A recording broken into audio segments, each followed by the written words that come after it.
मेरी स्वामिनी मैं राधे को दान, राधे मेरी स्वामिनी मैं राधे को दास, जन्म जन्म मुहे दीजियो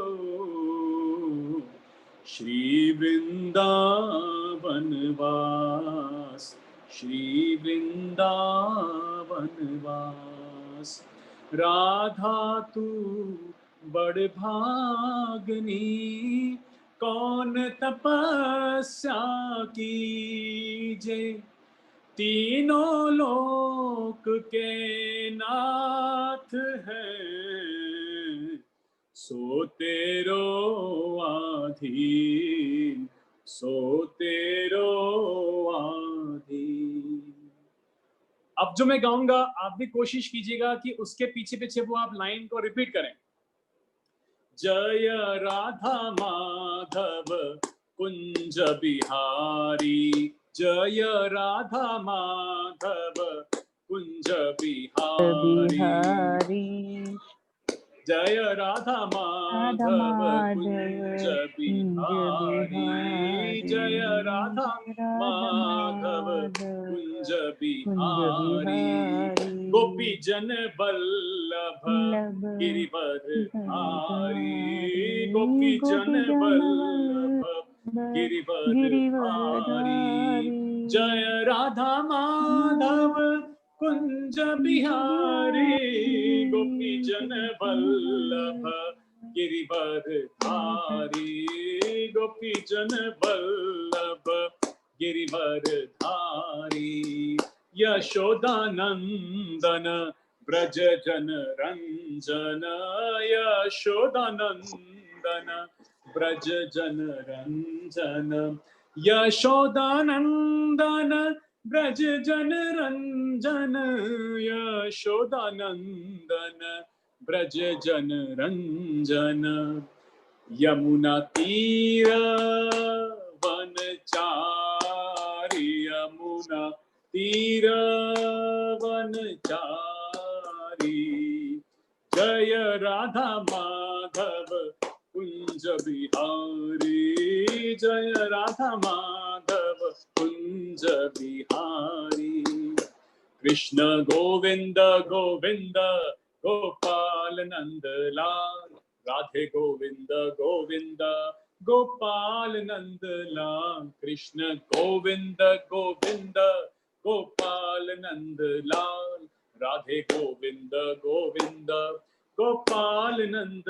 लाल, गोपाल नंद लाल, गोपाल नंद लाल, गोपाल नंद लाल, गोपाल नंद लाल, कृष्ण गोविंद गोविंद गोपाल नंद लाल, राधे गोविंद गोविंद गोपाल नंद लाल, राधा माधव राधा माधव राधे, जय राधा माधव राधा माधव राधे, जय गौरनिताय गौरनिताय गौरनिताय, जय गौरनिताय, जय गौरनिताय गौरनिताय गौरनिताय, जय गौरनिताय, जय जय प्रभुपाद प्रभुपाद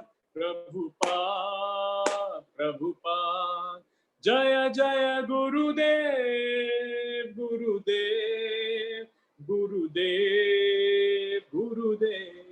युग धर्म हरिनाम संकीर्तन की जय, श्रीमद् भगवत गीता की जय, निताय गौर प्रेमानंदे, हरि हरि बोल।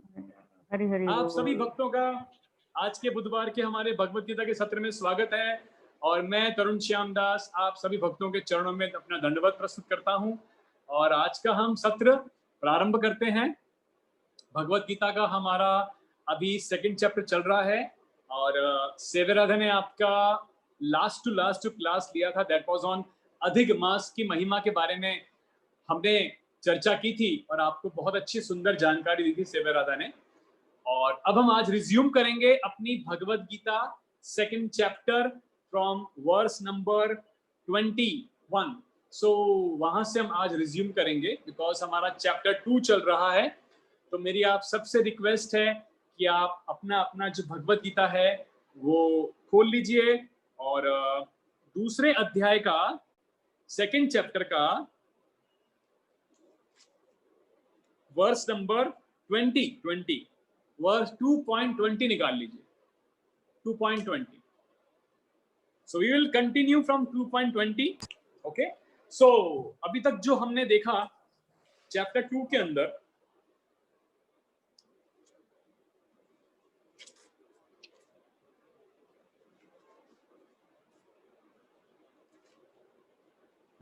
तो अध्याय नंबर 2 जिसमें भगवान कृष्ण अर्जुन को 11th वर्ष से 30th वर्ष तक सांख्य योग का बारे में बता रहे हैं, आत्मज्ञान के बारे में बता रहे हैं। सांख्य योग मतलब analytical study between spirit matter and the supreme Lord. आत्मा, पदार्थ और भगवान के बीच का जो एनालिटिकल स्टडी है उसे हम सांख्य योग कहते हैं। तो 11th वर्ष से 30th वर्ष में भगवान कृष्ण अर्जुन को इस फिलॉसफी के बारे में बताते हैं, सांख्य फिलॉसफी के बारे में बताते हैं। अभी हम आज श्लोक संख्या 20 में से स्टार्ट करेंगे और यहाँ पर हमने देखा है कि भगवान आत्मा के विषय में अर्जुन से चर्चा कर रहे हैं। आत्मा को अलग अलग दृष्टिकोण से बता रहे हैं आत्मा के बारे में। सो ओम नमो भगवते वासुदेवाय, ओम नमो भगवते वासुदेवाय, ओम नमो भगवते वासुदेवाय। श्रीमद् भगवत गीता यथारूप अध्याय नंबर 2 श्लोक संख्या 20।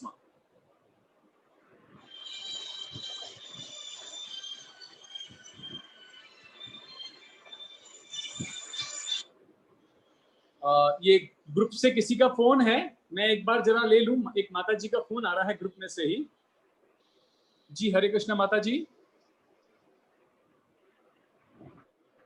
हाँ ऑन, आप आ जाइए, मैंने एडमिट कर दिया। हाँ आप आ जाइए, मैंने एडमिट कर दिया माता जी। हरे कृष्ण।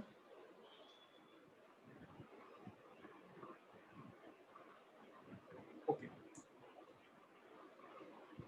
सो हम लोग 20वां श्लोक प्रारंभ करते हैं। न जायते म्रियते वा कदाचि, न जायते म्रियते वा कदाचि, नायं भूत्वा भविता वा न भूयः, अजो नित्य शाश्वतो अयं पुराणो न हन्यते हन्यमाने शरीरे। न जायते म्रियते वा कदाचि, नायं भूत्वा भविता वा न भूयः, अजो नित्यः शाश्वतो अयं पुराणो न हन्यते हन्यमाने शरीरे। तो शब्द बाय शब्द, न का मतलब क्या होता है? कभी नहीं। जायते मतलब जन्म नहीं लेता, जायते न जायते। म्रियते का मतलब कभी मरता नहीं है। वा या कदाचित कभी भी मतलब भूत वर्तमान या भविष्य, पास्ट प्रेजेंट एंड फ्यूचर। न कभी नहीं। अयम, अयम का मतलब होता है यह। अयम को भगवान रेफर कर रहे हैं इस श्लोक में आत्मा से। अयम भूतवा होकर, भविता होने वाला, वा अथवा, न नहीं, भूयः अथवा पुनः होने वाला, अजह अजन्मा, नित्यः नित्य, शाश्वत मतलब स्थाई। अयम, अयम again referring to what's? Soul. अयम जो शब्द है इसमें अयम, उसको हम सोल की तरफ रेफर कर रहे हैं। यह पुराणः मतलब सबसे प्राचीन। पुराणः हम बोलते हैं ना श्रीमद् भागवत पुराणः। न नहीं, हन्यते मारा जाता है, हन्य माने मारा जाकर, शरीरे मतलब शरीर में। आत्मा के लिए किसी भी काल में न तो जन्म है न मृत्यु। वह न तो कभी जन्म लेता है न कभी जन्म लेगा। वह अजन्मा, नित्य तथा शाश्वत और पुरातन है। शरीर के मारे जाने पर भी वह नहीं मारा जाता। अनुवाद और तात्पर्य कृष्ण कृपा मूर्ति एसी भक्ति वेदांत स्वामी प्रभुपाद के द्वारा। शिला प्रभुपाद की जय। तो ये श्लोक में भगवान अर्जुन को अलग अलग दृष्टिकोण से ये बताना की कोशिश कर रहे हैं, आत्मा के विषय में ज्ञान देने की कोशिश कर रहे हैं अलग अलग दृष्टिकोण से। तो न जायते का मतलब क्या हुआ? न जायते, जिसका कभी कोई जन्म नहीं होता। न म्रियते, न म्रियते का मतलब क्या हुआ? कभी वो मरता नहीं। जन्म नहीं होगा तो मरेगा कैसे? There is no death. अब ऐसा क्यों है कि इस आत्मा का जन्म भी नहीं हो रहा, वो मर भी नहीं रहा? क्योंकि भगवान ने यहां पर कहा, दूसरी लाइन में देखो आप, नायम भूतवा भविता वा न भूयः। इसका मतलब ये हुआ कि आत्मा के ऊपर, सोल के लिए, सोल पे टाइम का कोई इन्फ्लुएंस नहीं है भक्तों, समय का कोई उस पे इन्फ्लुएंस नहीं है। नायम, नायम का मतलब क्या हुआ? कभी नहीं। अयम या भूतवा, न तो भूत मतलब पास्ट, प्रेजेंट, फ्यूचर। आत्मा के लिए कोई भूत नहीं है, आत्मा के लिए कोई प्रेजेंट भी नहीं है, और आत्मा के लिए कोई फ्यूचर भी नहीं है, क्योंकि वो शाश्वत है, वह सबसे पुराण है, सनातन है, न कभी वो जन्म लेता है और न कभी मरता है। तो वास्तविकता में समय का प्रभाव आत्मा पे नहीं है। समय यानी टाइम का, यानी काल, काल, समय, टाइम, इसका प्रभाव किस पे होगा? पदार्थ पे होगा, मैटर पे है। मैटर, हमारे शरीर पे समय का प्रभाव है, क्योंकि हमारा जो शरीर है ये पदार्थ है, ये मैटर है, इस पर समय का प्रभाव है। आत्मा पे इसका कोई इन्फ्लुएंस नहीं है, लेकिन मैटर के लिए है। मैटर का जन्म होता है, मैटर ग्रो करता है, मैटर कुछ समय के लिए रहता है, उसके बाद मैटर कुछ बाई प्रोडक्ट्स भी प्रोड्यूस करता है हमारा ये शरीर, फिर कुछ समय के बाद ड्विंडलिंग यानी क्षीण होने लगता है, और अंत में वो विनष्ट हो जाता है। तो मैटर को एक अलॉटेड टाइम दिया हुआ है, मैटर के लिए एक अलॉटेड टाइम है कि बॉडी की डेट ऑफ बर्थ है, और बॉडी फिर ग्रो करती है, नंबर 2। नंबर 3, बॉडी कुछ समय के लिए रहती है, नंबर 3। उसके बाद नंबर 4, बॉडी से कुछ बाय प्रोडक्ट्स प्रोड्यूस होते हैं, यानी हम परिवारों की उत्पत्ति करते हैं। फिर नंबर 5, बॉडी क्षीण होने लगती है, यानी शरीर ड्विंडलिंग, हमारे जो ऑर्गन्स हैं शरीर के ये वीक पड़ने लगते हैं, और अंत में 6th स्टेज क्या है? बॉडी, हमारा जो ये बॉडी है, जो पदार्थ है, ये विनष्ट हो जाता है, क्योंकि इस पे काल का प्रभाव है। इस पर किसका प्रभाव है? काल का। लेकिन आत्मा पे कोई पास्ट, प्रेजेंट और फ्यूचर का प्रभाव नहीं है। तो शरीर में हम देखते हैं, शरीर के ये 6 परिवर्तन हैं। जन्म, उसके बाद ग्रोथ, उसके बाद वो कुछ समय के लिए स्टे करता है, उसके बाद कुछ बाई प्रोडक्ट्स प्रोड्यूस करता है, उसके बाद वो ड्विंडलिंग होना शुरू हो जाता है 5, और अंत में 6th नंबर, फिनिश ऑफ। तो it applies to matter, to this body, but not to the soul. तो भगवान ने किसको रेफर किया यहाँ पे? अयम। आप देखो इस श्लोक में जो बोला है अयम, अयम 2 जगह बोला है भगवान ने। तो Krishna is referring towards that spiritual soul, कि उसके लिए कोई जन्म नहीं है, क्योंकि वो तो भगवान का ही पार्ट है। देखिए भक्तों, अभी हम स्वयं अनादिकाल से हैं, तो भगवान भी अनादिकाल से हैं। तो यहां पर हमें एक बहुत सुंदर बात समझने की है, बहुत सुंदर बात समझने की है, कि हमारा जो संबंध है भगवान के साथ, वो भी अनादिकाल से है। यानी soul is eternal, soul is पुराण। कृष्णा इज ऑल्सो अनादिकाल से है, कृष्णा भी पुराण है, मतलब अनादिकाल से है। भगवान स्वयं है, क्योंकि हम भगवान के ही अंश हैं, part and parcel of Krishna. तो इसका मतलब क्या हुआ? Devotion is also eternal. आप समझे मेरी बात को? आत्मा, भगवान ने कहा, न कभी जन्मता है, न मरता है, अजन्मा है, नित्य है, शाश्वत है, पुराण है। भगवान भी अनादिकाल से है, पुराण है। और आत्मा और भगवान के बीच का जो डिवोशन है, डिवोशनल सर्विस, डिवोशन, वो भी एटर्नल है। वो भी क्या है? एटर्नल है। That is also eternal. So हम लोग अपने इस लाइफ टाइम में डिवोशन को रिवाइव कर रहे हैं, रीस्टैब्लिश कर रहे हैं। ऐसा नहीं है कि हम पहली बार भक्ति सीख रहे हैं या भक्ति से परिचित हुए हैं। आत्मा जब भौतिक पदार्थ के संसर्ग में आता है, इल्यूजन में, माया के संसर्ग में आने से वो अपना शाश्वत रिलेशनशिप कृष्ण से भूल जाता है। हम जो डिवोशन कर रहे हैं, जो डिवोशनल सर्विस प्रैक्टिस कर रहे हैं भगवान की कृपा से इस जन्म के अंदर, ये हम रिवाइव करने की कोशिश कर रहे हैं हमारा जो हम भूल चुके हैं अपना devotion. So Krishna is eternal, soul is eternal, और कृष्णा और सोल के बीच का relationship devotion is eternal, and we are trying to reestablish, revive our relationship with Krishna, because soul is अजह। अज मीन्स जिसका कोई जन्म नहीं होता, नित्य, एटर्नल, पुराण, the oldest, it's like Krishna only. So क्योंकि हम भगवान का पार्ट एंड पार्सल है, जो भगवान ने हमको 15.7 में कहा, 15वें अध्याय का 7वां श्लोक, आप लिख लो कहीं पर भी, 15वें अध्याय का 7वां श्लोक, ममे वांशो जीव लोके जीवभूत सनातना मनषष्ठानींद्रियाणि प्रकृति स्थानी कर्षति। हाँ, 15.7 में कृष्ण कहते हैं ममे वांशो जीवलोके जीवभूत सनातनः, मतलब सभी मेरे ही अंश है। ममे वांशो जीवलोके जीवभूत सनातन, my part and parcel, eternal, eternal part and parcel. So इस श्लोक का जो पर्पट है, एक बार हम उसको भी देखते हैं। इसके पर्पट में आप देखिए, जो इसका पर्पट लिखा है प्रभुपाद ने, उसमें कठ उपनिषद का भी एक श्लोक यही है। कठ उपनिषद का श्लोक, न जायते मृत्यते वा विपश्चिन नायम कुतश्चिन बभूव कश्चित् अजो नित्य शाश्वतो अयम पुराणो न हन्यते हन्यमाने शरीरे।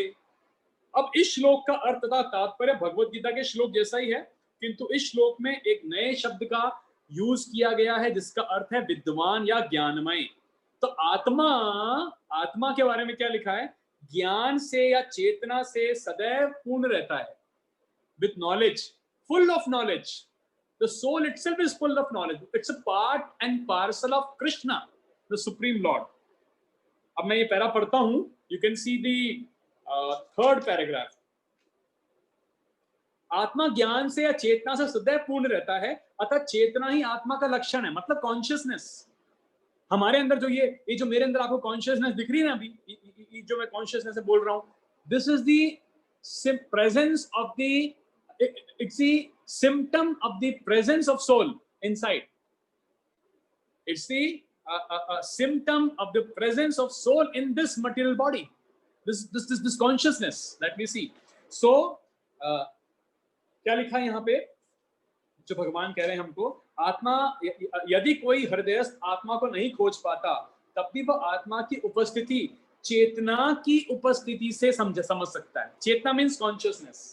कभी कभी हम बादलों या अन्य कारणों से आकाश में सूर्य को नहीं देख पाते, लेकिन जब भी कभी बादल भी होते हैं, अर्ली मॉर्निंग में बादल हैं, और थोड़ी सी भी रोशनी आएगी तो हम समझ जाएंगे हाँ सन राइज हो गया, सन राइज हो रहा है।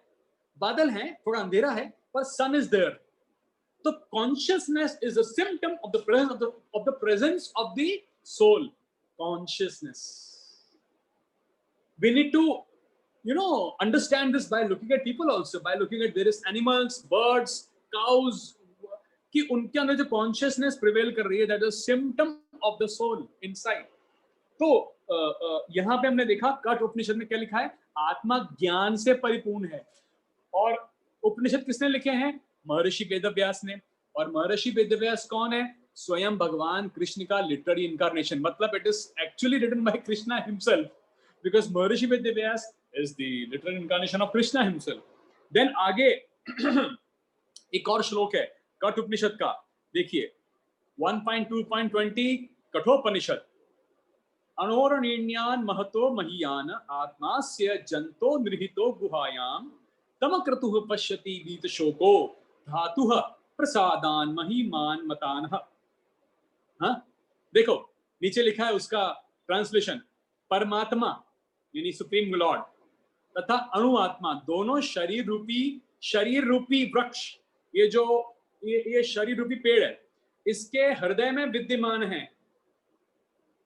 कठ उपनिषद का हम श्लोक का ट्रांसलेशन पढ़ रहे हैं। शरीर रूपी वृक्ष के हृदय में विद्यमान है, और इनमें से जो समस्त इच्छाओं तथा शोकों से मुक्त हो चुका है, जो समस्त इच्छाओं और शोकों से मुक्त हो चुका है वही भगवत कृपा से आत्मा की महिमा को समझ सकता है।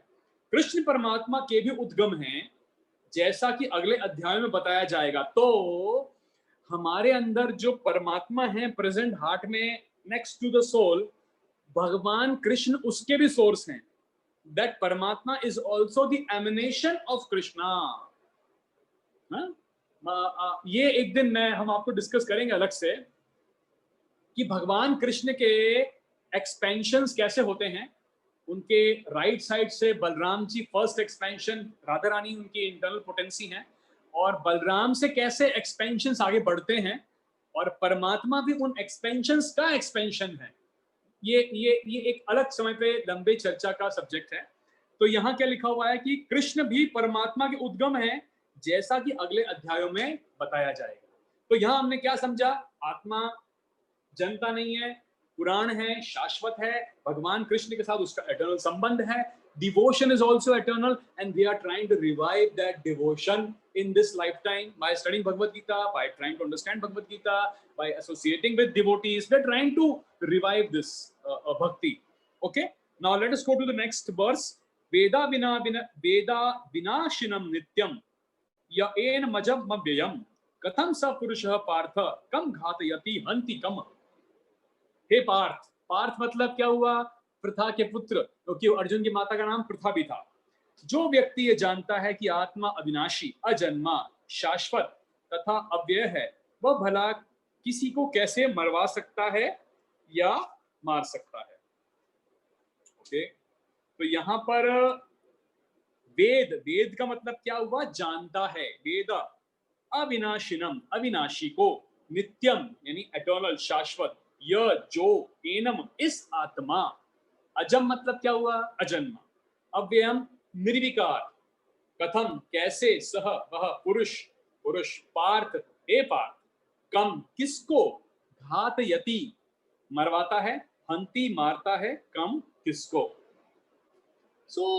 आपने एक बात गौर करी होगी, कभी कभी आपको लगता होगा कि ये बात आपने पहले भी कुछ श्लोकों में सुनी थी कि आत्मा किसी को मार नहीं सकता या किसी को मारता नहीं है। ये आपको लगेगा रिपीटिशन जैसी बात क्यों हुई? तो कभी भी जब कोई बात वेद वाक्य के अंदर रिपीटिशन होती है ना भक्तों, तो जैसा हमने पढ़ा है और सुना है अपने आचार्यों से, तो इसीलिए कि वो बात बहुत ज्यादा महत्वपूर्ण है, उसकी अंडरस्टैंडिंग हमको लेनी बहुत ज्यादा इंपॉर्टेंट है। इसीलिए इवन भगवत गीता के अंदर भगवान ने कई बार अर्जुन को अलग अलग दृष्टिकोण से रिपीट करके भी बात समझाने की कोशिश करी है। 11 श्लोक से सेकंड चैप्टर का 11वें अध्याय से 30वें अध्याय तक केवल आत्मा पे चर्चा कर रहे हैं कृष्ण। किस पे? आत्मा पे। 11वें श्लोक से 30वें तक। क्यों? ताकि हमको ये समझ में आए, हमको ये रियलाइजेशन आए कि हम ये दिखने वाली कांच में, शीशे में बॉडी नहीं है। उसके बाद भी जीव, बद्ध जीव उस चीज को समझ नहीं पाता। हम लोग उसको फिर भी हम बॉडी प्लेटफॉर्म पे रहते हैं, हम उसको समझ नहीं पाते। लेकिन Krishna is trying to explain by various दृष्टिकोण एंड एंगल्स टू अर्जुन। अब देखिए, एक श्लोक है ब्रह्म नरादिया पुराण का, बहुत इंपॉर्टेंट श्लोक है, और इस श्लोक के अंदर भगवान के नाम के जप के बारे में 3 बार रिपीट किया गया। तो आपको मैं बताता हूं, वो श्लोक ऐसे है, हरेर नाम हरेर नाम हरेर नाम, ऐसे 3 बार बोला गया। हरि का नाम हरि का नाम हरि का नाम, एव केवलम यानी एक ही है ऑप्शन, हरि का नाम हरि का नाम हरि का नाम, एव केवलम, कलयुग मतलब कलयुग, नस्ति एव नस्ति एव नस्ति एव, ये 3 बार बोला। नस्ति का मतलब कलयुग में there is no other alternative, फिर अगेन नस्ति एव, there is no other alternative, फिर अगेन नस्ति एव, there is no other alternative, गतिरन्यथा लास्ट में, गति के लिए, सदगति के लिए। सो ब्रह्म नरादिया पुराण में जो ये वर्स है, हरेर नाम हरेर नाम हरेर नाम, 1 time 2 time 3 times repetition, 3 time repetition. Why? Because महर्षि वेदव्यास इस बात को, क्योंकि वो जानते हैं जीव को एक बार बोलेंगे वो सुन के हम इग्नोर कर देंगे, 2 बार बोलेंगे उस बात को तो थोड़ा सोचेंगे, तीसरी बार भी जब व्यक्ति बोलेगा तो इसका मतलब ये बात बहुत ज्यादा इंपॉर्टेंट है। हरि बोल, ये बहुत ज्यादा इंपॉर्टेंट है। हरे नाम एव केवलम कलियुग, मतलब कलियुग नस्ति एव गतिर अन्यथा। सो यहाँ अर्जुन इस श्लोक में जैसे भगवान कह रहे हैं कि आत्मा भला कैसे किसी को मार सकता है या मरवा सकता है, तो इस प्रकार से जब भगवान कह रहे हैं तो वायोलेंस फिर कैसे एम्प्लॉय की जाएगी, how violence will be employed. Arjun ये सोचेंगे, ये बोलेंगे या कहेंगे कि भगवान अगर आप ऐसी बात कहेंगे तो फिर वायोलेंस की जरूरत क्या है, जब सोल किसी को मार नहीं रहा तो why should we employ violence. तो अल्टीमेटली इसका रीजन क्या है, वायोलेंस जो है वो क्या है, मटीरियल है। वायलेंस क्या है, मटीरियल, मतलब भौतिक है। लेकिन अल्टीमेटली वायलेंस स्टैब्लिश क्या करने के लिए हो रही है, धर्म, टू स्टैब्लिश धर्म, एंड धर्म इज स्पिरिचुअल। व्हाई धर्म इज स्पिरिचुअल, बिकॉज आपको एक बार बताया था मैंने भी, धर्मस्तु साक्षात भगवत प्रणीतम। श्रीमद् भागवतम के अंदर लिखा गया है धर्म की स्थापना, धर्म के प्रिंसिपल्स कौन लेट डाउन करता है, भगवान। तो धर्म के प्रिंसिपल्स किसने बनाए, कृष्ण ने। तो धर्म क्या हो गया, स्पिरिचुअल। तो धर्म की स्थापना के लिए वायलेंस मटीरियल है, उसको एम्प्लॉय किया गया धर्म की स्थापना के लिए, टू स्टैब्लिश धर्म। तो यहां पर आप देख सकते हैं जो इसका परपट है उसमें भी हम एक बार पढ़ लेते हैं। प्रत्येक वस्तु की समुचित उपयोगिता होती है और जो ज्ञानी होता है वह जानता है कि किस वस्तु को कहां कैसे प्रयोग किया जाए।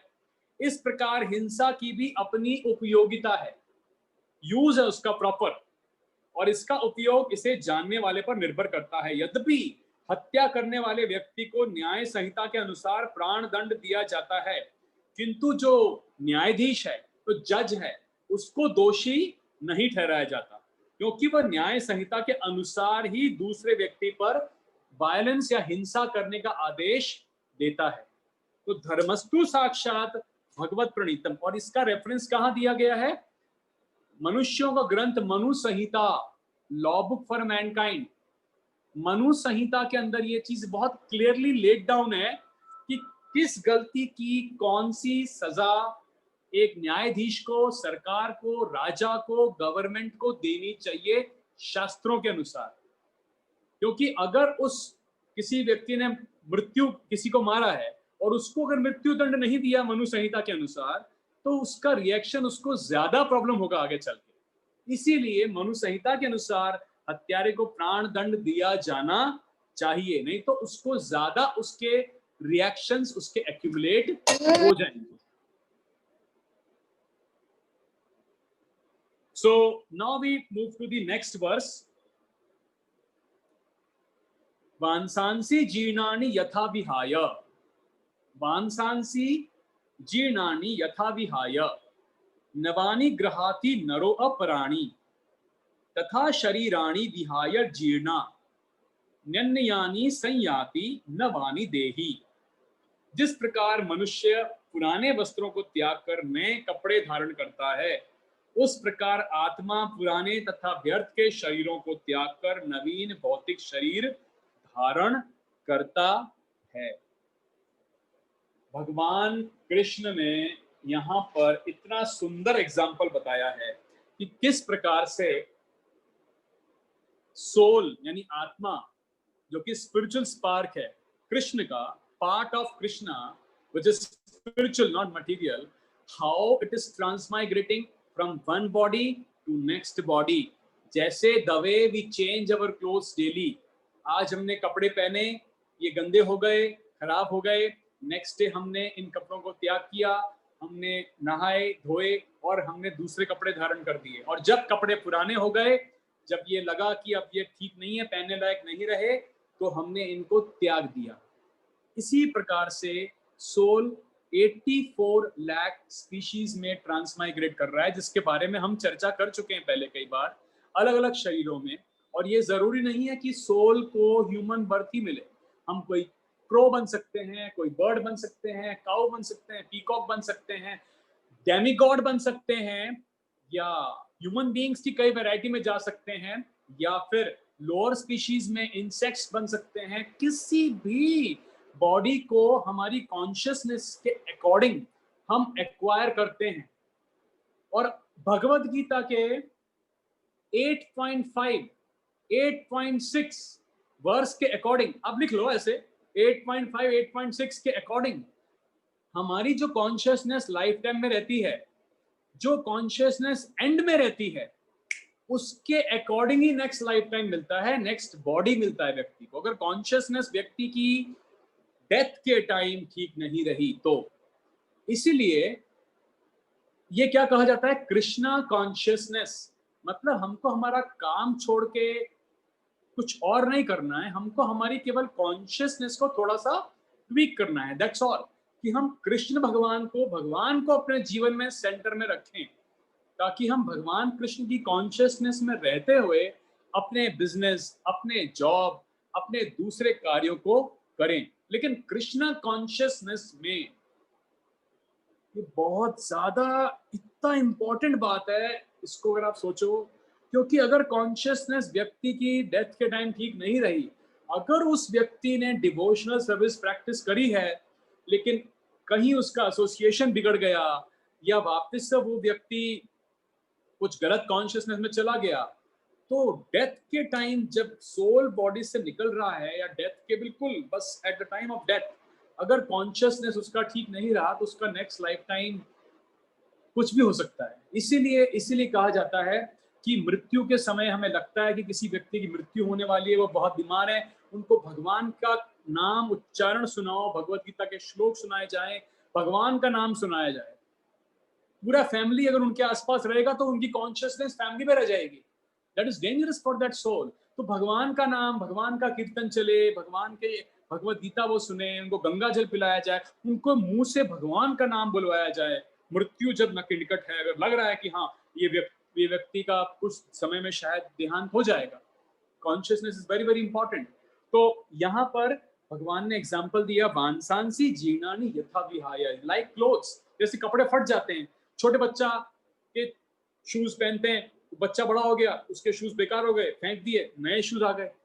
इसी प्रकार से जब व्यक्ति या शरीर हमारा यूज करने लायक नहीं रहता, जब ये फट जाता है, जब ये कहीं डैमेज हो गया, कोई एक्सीडेंट हो गया, चाहे वो यंग बॉडी हो चाहे वो ओल्ड बॉडी हो, कोई डिजीज हो गया और ओल्ड एज के हिसाब से क्षीण हो गया, तब आत्मा उस शरीर को त्याग कर देता है और नेक्स्ट मदर के वूम में वो ट्रांसमाइग्रेट हो जाता है, डिपेंडिंग अपॉन द कॉन्शियसनेस। मैं थोड़ा इस बात पे इसलिए एग्रेसिवली बोल रहा हूँ बिकॉज रीजन इज ये बहुत ज्यादा इंपॉर्टेंट है। 8.5 8.6 अगर आप देखेंगे, कृष्णा सेज यम यम वापी स्मरण भावम त्यजन्ते अंते कलेवरम, he speaks very very clearly.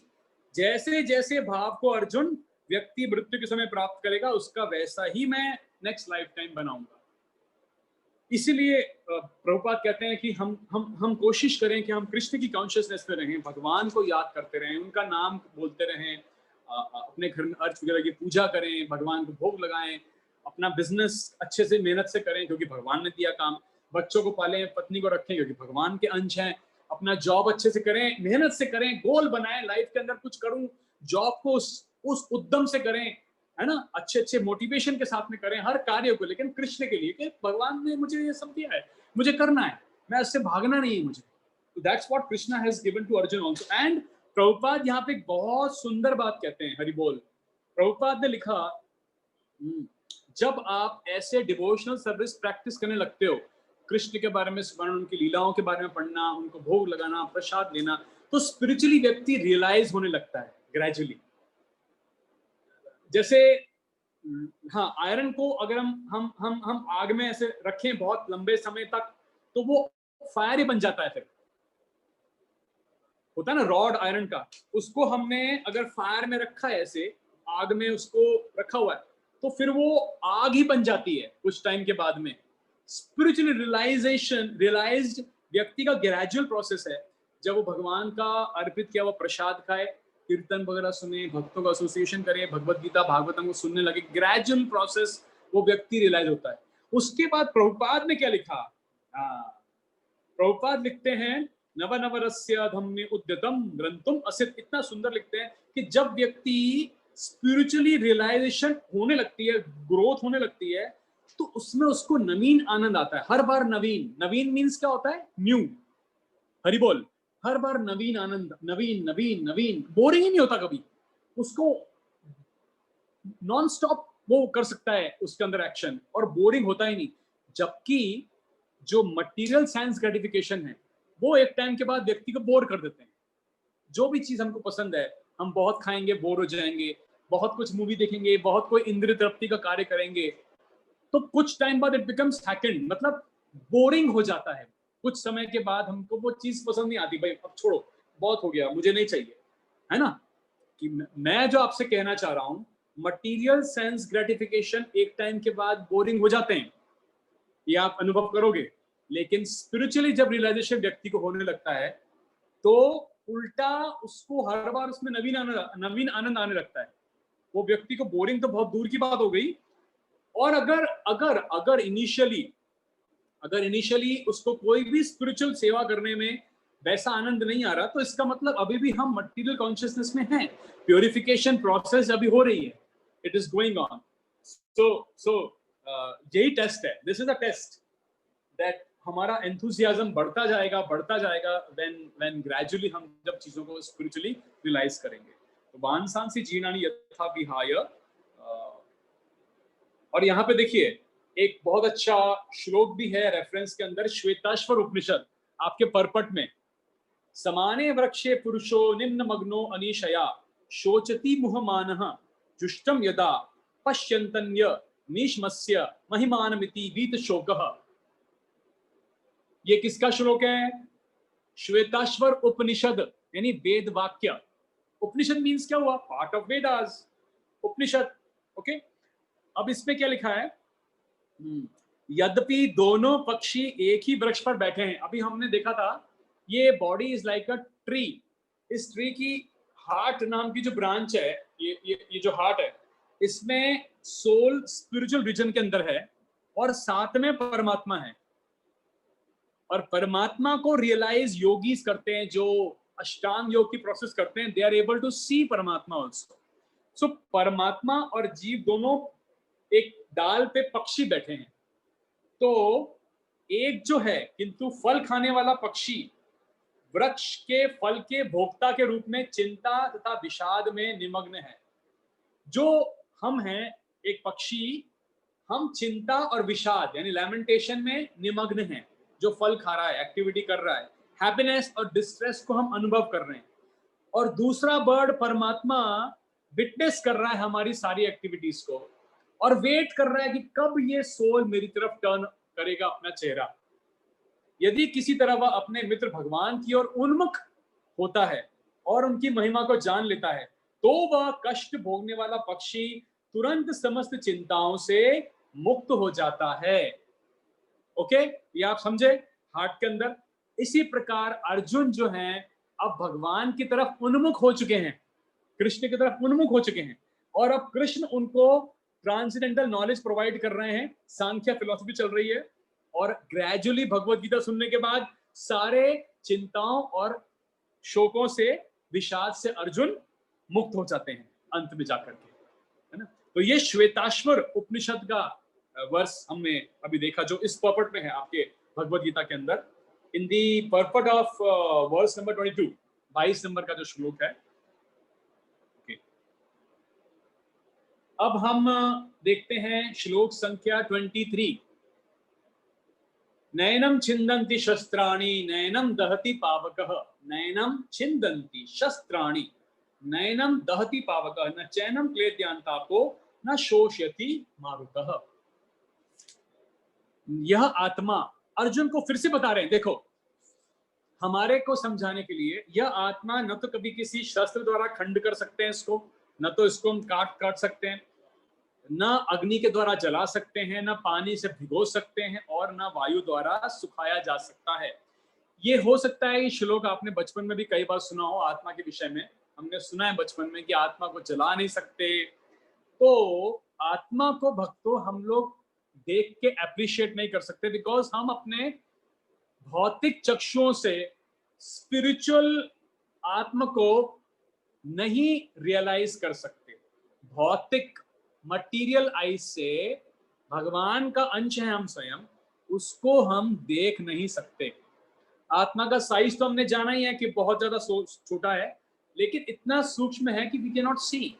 तो कृष्णा जानते हैं, क्योंकि हम आत्मा को देख करके we can not appreciate and understand its dynamics, तो उसको समझा रहे हैं अर्जुन को, हर चीज नेगेट करके इस श्लोक में कैंसल करके।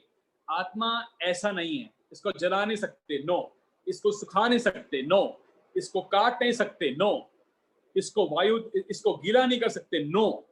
तो अर्जुन को इस दृष्टिकोण से हमारे को समझाने के लिए, ताकि हम इस प्रकार से समझें, क्योंकि we can not see the spirit soul. इसको जला नहीं सकते तुम, क्योंकि ये स्पिरिचुअल है। ये एग्जैक्टली क्या है? स्पिरिचुअल। जैसे मैंने आपको बताया ना, आपने लिखा होगा 15वें अध्याय का 7वां श्लोक, ममे वांशो जीवलोके जीवभूतः सनातना। कृष्ण बोलते हैं ये अर्जुन, आत्मा मेरा सनातन अंश है। तो भगवान तो मटेरियल है ही नहीं, तो मटेरियल वस्तु को हम काट सकते हैं, मटेरियल वस्तु को हम भिगो सकते हैं, मटेरियल वस्तु को हम सुखा सकते हैं, या मटेरियल वस्तु को हम जला सकते हैं, लेकिन आत्मा को नहीं कर सकते।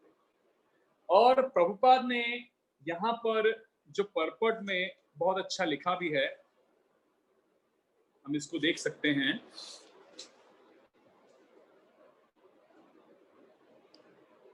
सारे हथियार, तलवार, आग्नेयास्त्र, वर्षा के अस्त्र, चक्रवात आदि आत्मा को मारने में असमर्थ हैं, क्योंकि वो स्पिरिचुअल है, इट इज नॉट मटीरियल।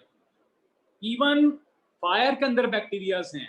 तो हमको ये बात समझनी बहुत जरूरी है कि केवल इस प्लेनेट पे नहीं, यूनिवर्स के अंदर, ऐसे तो millions and trillions of there are universes, जो काउंटलेस हैं, बहुत सारे हैं, मिलियंस हैं, लेकिन इस यूनिवर्स के अंदर भी हर जगह आत्मा व्याप्त है, इंक्लूडिंग सन ग्लोब ऑल्सो। हमको ये लगेगा हमारी लिमिटेशन, हमारी टीनी इंटेलिजेंस की वजह से, कि हम जहां रहते हैं अर्थ पे, ऐसा ही क्लाइमेटिक कंडीशन सब जगह होना चाहिए, हर प्लैनेट पे हर जगह सेम क्लाइमेटिक कंडीशन होगा, लेकिन वास्तविकता में ऐसा नहीं है। यहाँ के कंडीशन के हिसाब से हमारे लिए ये बॉडी सुटेबल है, लेकिन मून पे या सन पे वहां के लिविंग एंटिटीज की बॉडी अलग है, हमसे डिफरेंट है।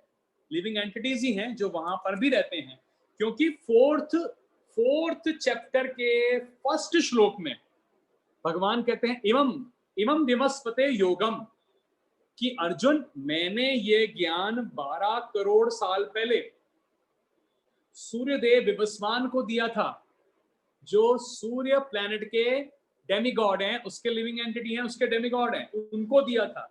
और आत्मा सर्वगत है, सर्व जगह व्याप्त है। क्योंकि इसका अगर हम 24th नेक्स्ट श्लोक अगर देखें, 24th देखो, 23rd में क्या लिखा है कि जला नहीं सकते, काट नहीं सकते, गीला नहीं कर सकते, सुखा नहीं सकते, राइट? ये लिखा है।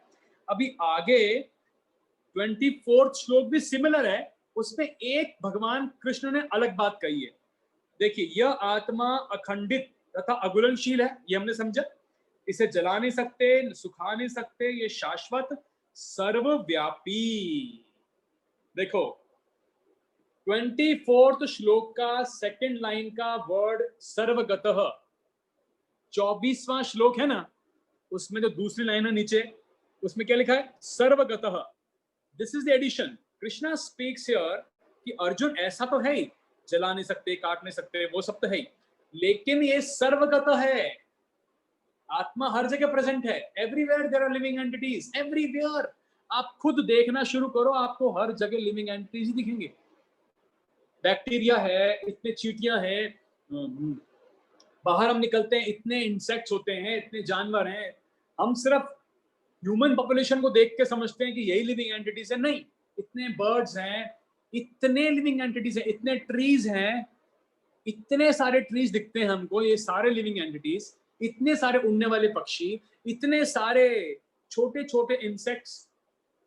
घर में एक ड्रॉप हनी डाल दोगे तो पता नहीं कहां से चींटियां आ जाते हैं बहुत सारे, they are all living entity. तो मतलब सर्वगतः, पानी के अंदर हैं, समुद्र के अंदर हैं, हवा के अंदर हैं, जमीन पे हैं, full of living entities, or not only on this planet. Bhakto, Sarvakata means this implies to entire universe, not only for this one planet. Krishna talks about universe. He will not talk only about this one planet.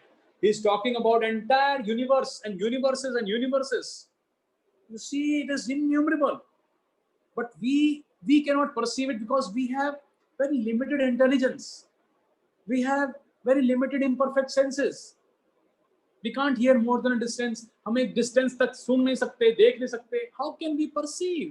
And this is all spiritual, you see. सर्वगतः. कभी-कभी आपने देखा होगा ना, कई बार चट्टानों में से plant निकल आता है. कोई दो पत्थर में से प्लांट आ जाते हैं बाहर. They are also living entities. They are all living entities.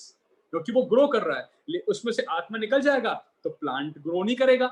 Plant में फ्लावर नहीं आएंगे, ट्री में फ्रूट नहीं आएंगे. Because of the presence of the soul, tree fruit दे रहा है, flowers दे रहे हैं, या जो भी हो रहा है उसके अंदर. Because of the presence of that living entity. तो यह आत्मा 24वां श्लोक, अखंडनीय, अघुलनशील, न से जला सकते हैं, न सुखा सकते हैं, न शाश्वत, सर्वव्यापी, अविकारी, स्थिर और सदैव एक सा रहने वाला है. तो हमको इसमें ये सीखना है, हमको कैसे रियलाइज करना है अपने बारे में कि मैं एक स्पिरिट सोल हूं और मेरी कॉन्शियसनेस इस स्पिरिट सोल की प्रेजेंस का सिम्टम है, एविडेंस है.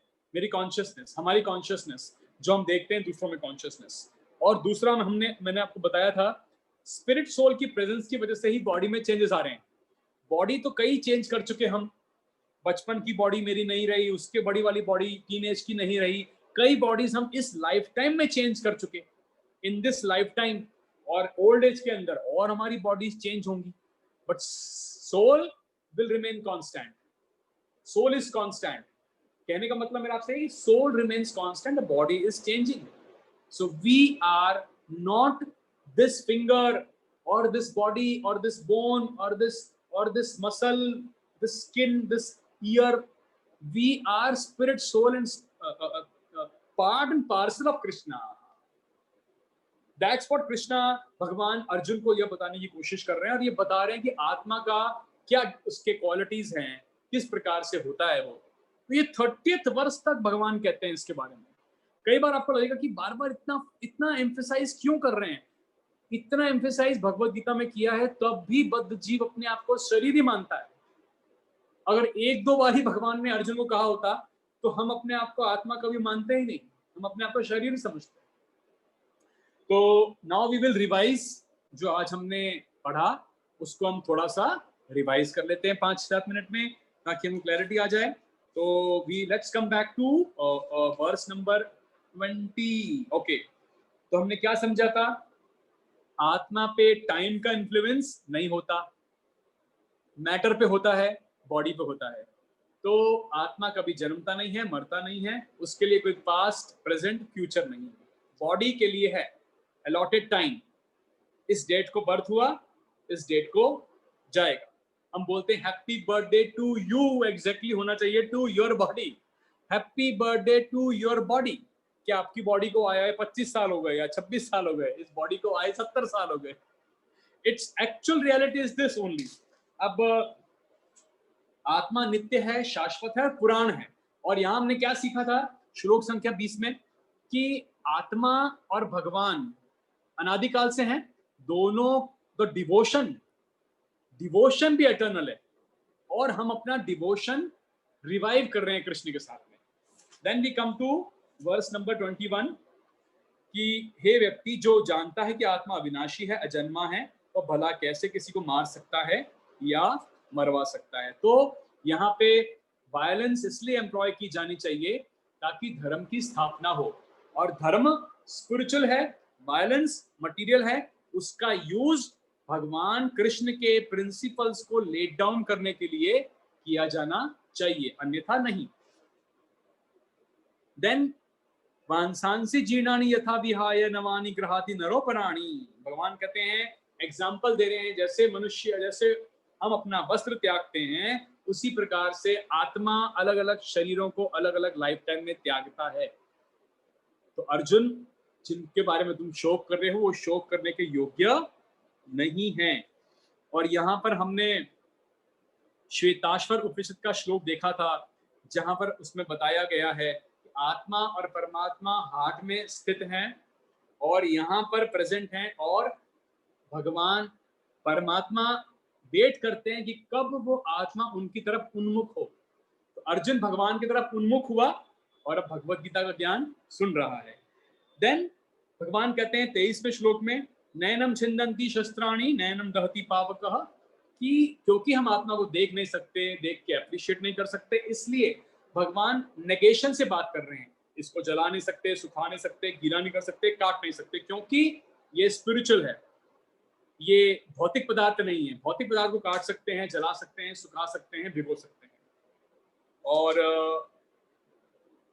24वां श्लोक, वहां पर भगवान ने एक और वर्ड ऐड किया कि सर्वगतः, आत्मा मतलब मेरे जो अंश हैं वो सब जगह हैं, एवरीवेयर। पेड़ों के माध्यम से, अलग अलग जीव जंतुओं के माध्यम से अगर हम सोचना शुरू करें, देखना शुरू करें, तो हमें रियलाइज होता है कि हाँ, हमारे आसपास कितने लिविंग एंटिटीज हैं, कितने आत्माएं हैं, कितने सारे जीवात्मा प्रेजेंट हैं, सर्वगत, पूरे ब्रह्मांड के अंदर और मिलियंस ऑफ यूनिवर्सेस के अंदर। ये हम पढ़ रहे हैं सांख्य योग, जिसके बारे में आपको मैंने बताया।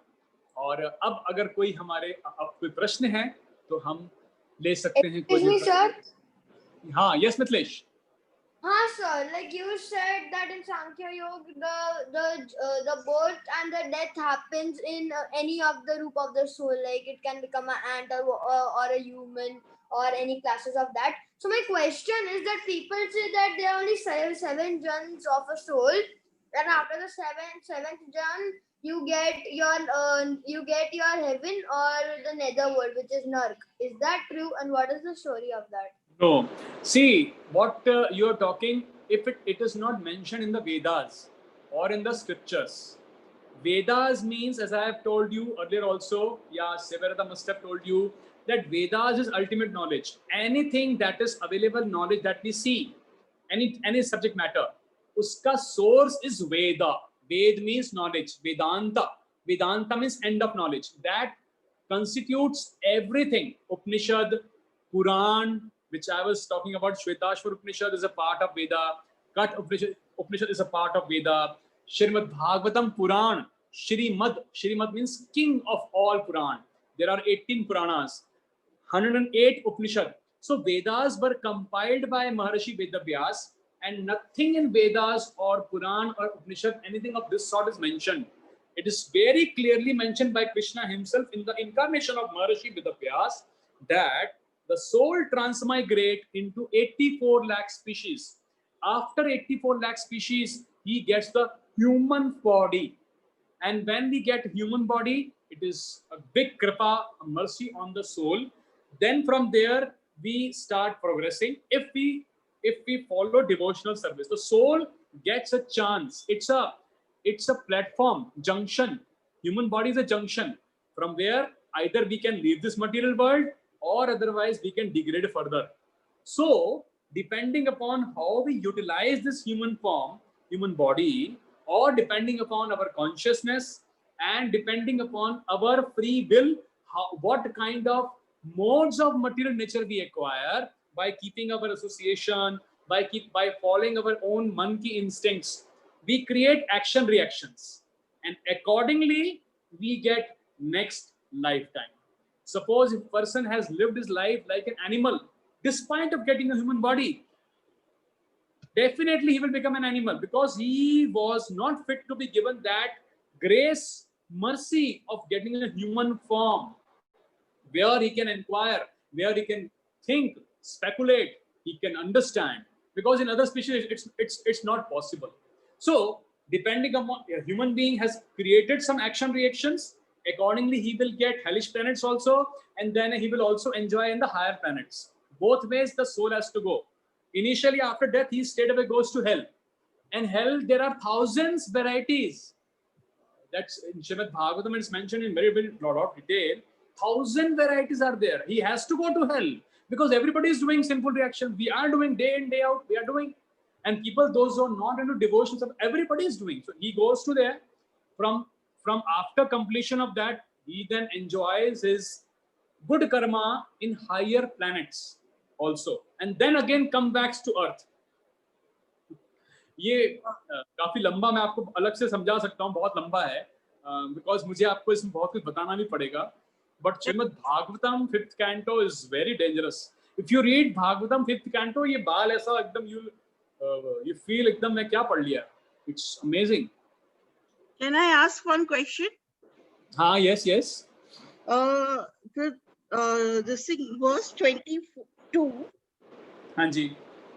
और वो जो purport में है last verse, last stanza, Arjun is advised here by the Lord not to lamentate for the bodily changes. Can you explain this a bit? The last paragraph of कोई भी बेटा बात करे ત્યારે વચ્ચે ના બોલે. પહેલી વસ્તુ verse 22. Yeah. સ્કૂલમાં કેવું કરે? Last para. यहाँ पर भगवान ने अर्जुन को उपदेश दिया कि वह अपने पितामह तथा गुरु के देहांतर पर शोक प्रकट ना करे. दुश्मन? Yes. गुड. और अपितु उसे इस धर्म युद्ध में उनके शरीरों का वध करके प्रसन्न होना चाहिए, जिससे वे सब विभिन्न शारीरिक कर्म फलों से तुरंत मुक्त हो जाएं. बलि देवी पर या धर्म युद्ध में प्राणों को अर्पित करने वाला व्यक्ति तुरंत शारीरिक पापों से मुक्त हो जाता है और उच्च लोक को प्राप्त होता है. अतः अर्जुन का शोक करना युक्ति संगत नहीं है. Very simple. The meaning of this paragraph is Krishna is trying to explain, तुम्हारा काम है क्षत्रिय के नाते युद्ध करना, और ये धर्म युद्ध है जहां पर हम धर्म को स्टैब्लिश करने का प्रयास कर रहे हैं.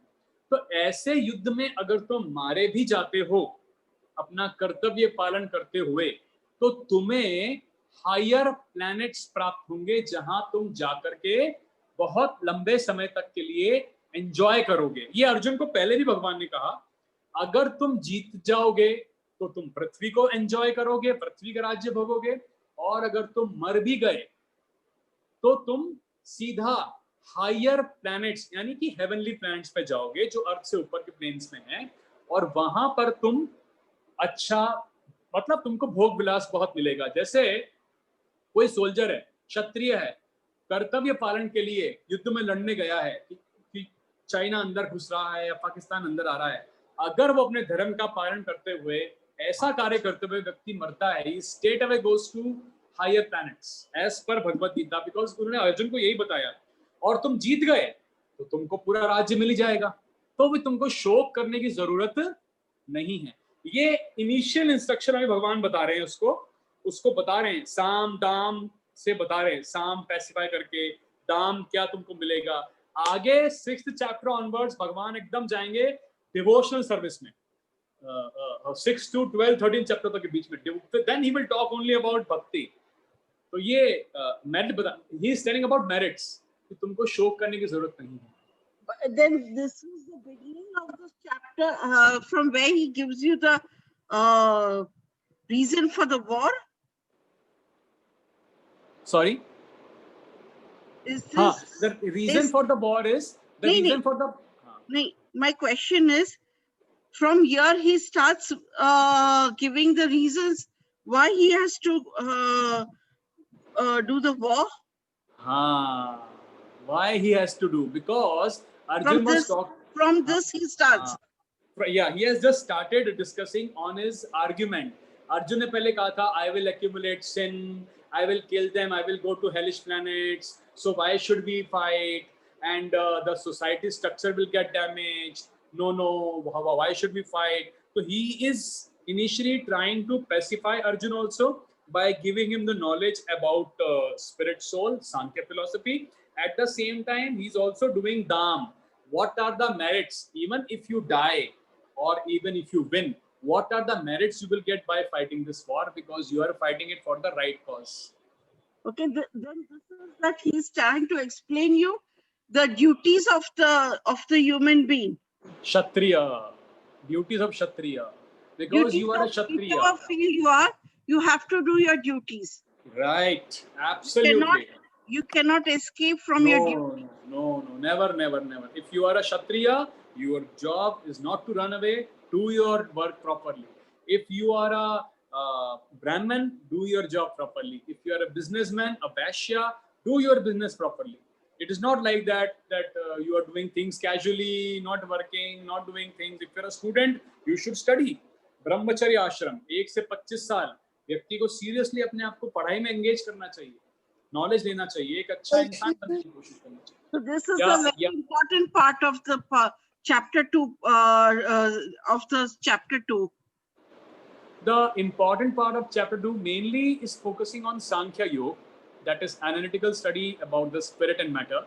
So we are understanding this till chapter number verse number 30. Then Krishna will also speak about the other aspects of man, and that will come post verse number 30, from 31 onwards. So mainly it is focusing on soul, understanding on soul, that Arjun, you please understand your position, what you are. Excuse me, sir. Yeah, Mitlesh? Sir, I have 2 questions. My first one is like, this is a bit silly one, but like in that times they had many shastras that they used to pronounce a mantra, and that what we call arrow came and that diverted into 50. But now why the Brahmins did not let that go in our Kali Yuga? Okay, you're talking about Brahmanas?